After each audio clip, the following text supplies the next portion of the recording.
Okay, it's been about a while since I last posted a cooking instruction video, so I'm going to go ahead and do calabacita.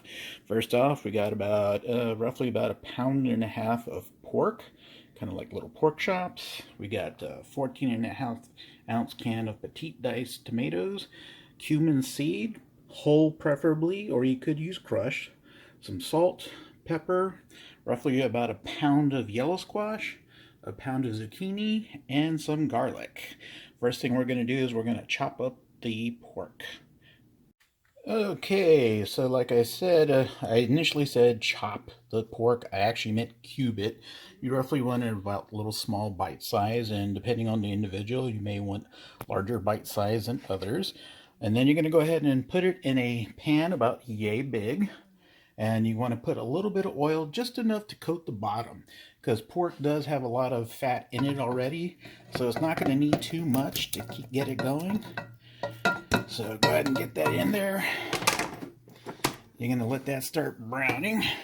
Luckily I keep a clean stovetop. And once it starts browning, you're going to have to add a little bit of salt and pepper to it. Right now it's right at about a medium heat. Crank it up a little bit because it's still going to be getting hot. So you just kind of like move it around, make sure it gets all even around. And what you're going to want to do is you're going to add some garlic. Now over here, you're going to want 2 cloves of garlic. I got one already in here. And you're going to get the fresh cumin. And I'm going to show you a little trick, because you want to use fresh cumin because you're going to want to crack it right then and there. Think of it as like a soda. As soon as you pop the top on it and it's fresh, you have a nice fizzy soda. If you use ground cumin, it's kind of like a soda that's already been opened and kind of goes a little flat on the flavor. So you want to use fresh. So you take that first thing of garlic and you crush it. Yeah. You can see it goes in, and then put it right there. You're going to get a pinch of cumin, just a pinch, and put it in there. You're going to take the other clove of garlic, put it in there, and this way it crushes the garlic, crushes the cumin and the garlic together. And I'm going to go ahead and put this phone down for a second while I clear out the garlic out of there and the cumin, so that way it gets in there and starts getting the meat all nice and happy. Garlic in there, it's getting all nice and happy. Now if you notice, I used a little tool to clean out the garlic and the comino from there. Make sure and use that, that way you don't scrape it up and get it all thing. While it's in there, you want to get half a tablespoon of salt, kind of like season the meat a little bit, and then roughly about 1/3 of a teaspoon of pepper. Now while this is getting all browned up, well actually it's, pork's the other white meat, it's going to actually start getting white. While it's doing that, I'm going to go over, get it.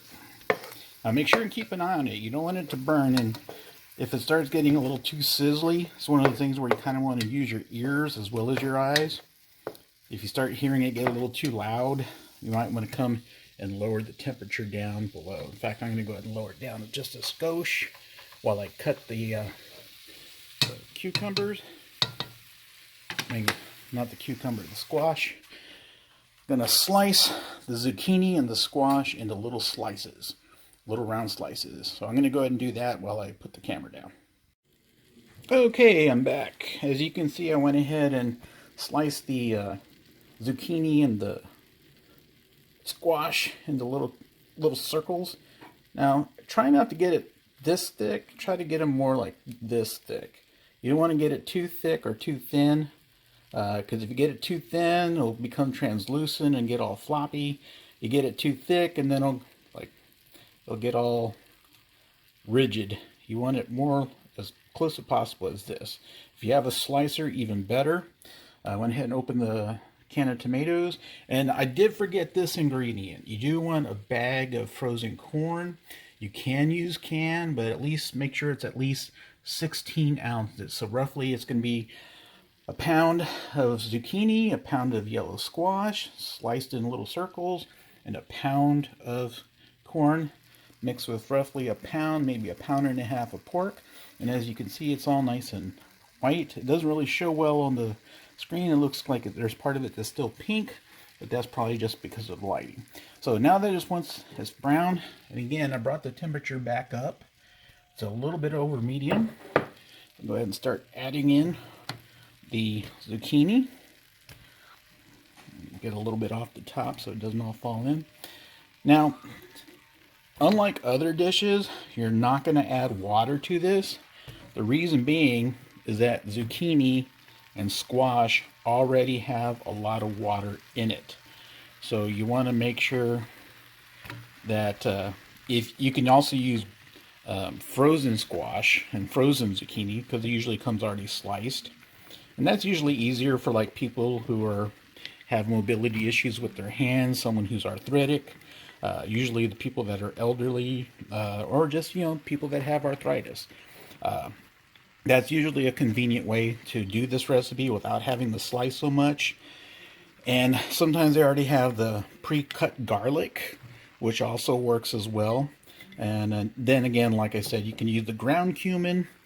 Whole cumin's better, cominos are better, but ground cumin will work. And even then, you just want to use like a little tiny bit.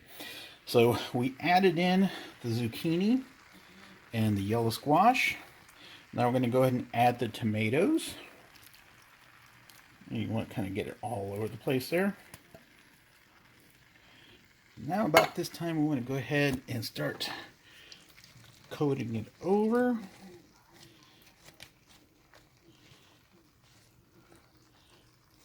There we go.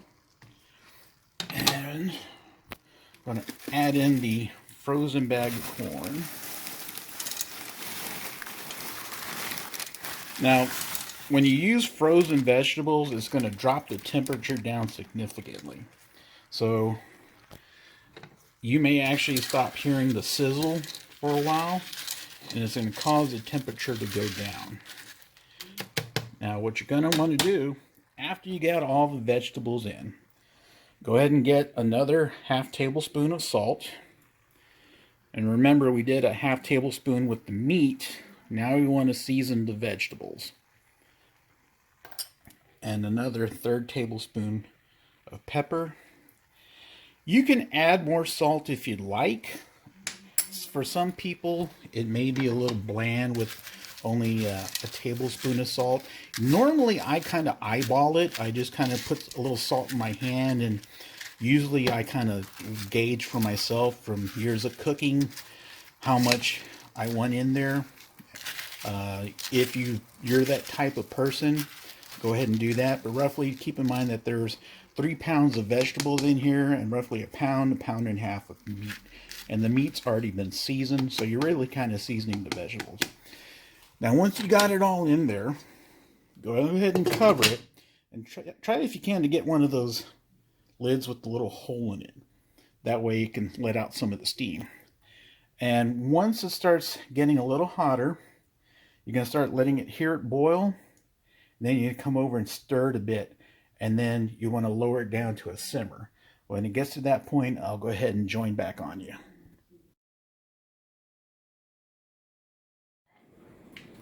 Alright, let's check in on the meal. And look. Oh, look at that. It's already starting to bubble. I actually stirred it a little while ago, so you want to make sure that you just stir it up and get the veggies and the meat all stirred over. Get some of the meat on top, some of the veggies on the bottom. And if you notice, like I said, there's some of that water from the veggies is already coming out. Ooh, look at that steam just working on it. Now, if you notice, it's starting to boil a little bit, which is fine. That's exactly what we want. We want it to start getting a little juicier.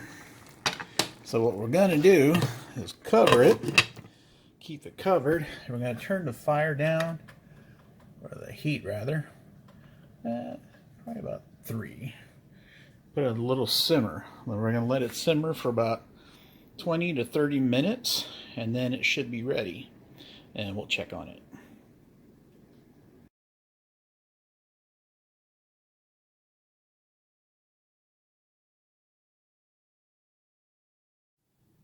All right, here we go, checking in on it. And as you can see, got a nice little low boil. I did end up having to turn it up just a little bit because it was going pretty good. It kind of actually looked like it wasn't boiling at all. Now it is pretty much ready. After 30 minutes, I'm going to go ahead and, now this is pretty much how you serve it. One of these kind of bowls. Usually it's like a pasta bowl. In fact, this is the bowl that my mother got at a garage sale that she used to service a calabacita in. Yeah, this bowl is about 35 years old. There you go. It's a nice, healthy Tex-Mex dish. One of the few healthy Tex-Mex dishes that they are out there. Now that being said, usually you can eat it with a fork, and then you can go back with a spoon and get some of the juice.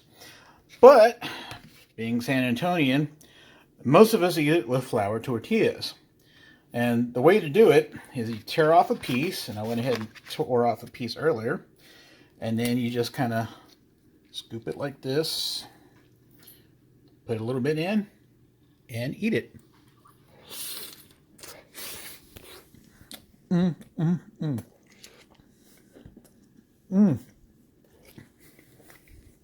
Nice and healthy. So that's Calabacita. Hope you enjoy it. Hope you enjoy the food. I hope the recipe was easy to follow, and hopefully it won't be so long before I do another recipe. Have a good day and enjoy your food.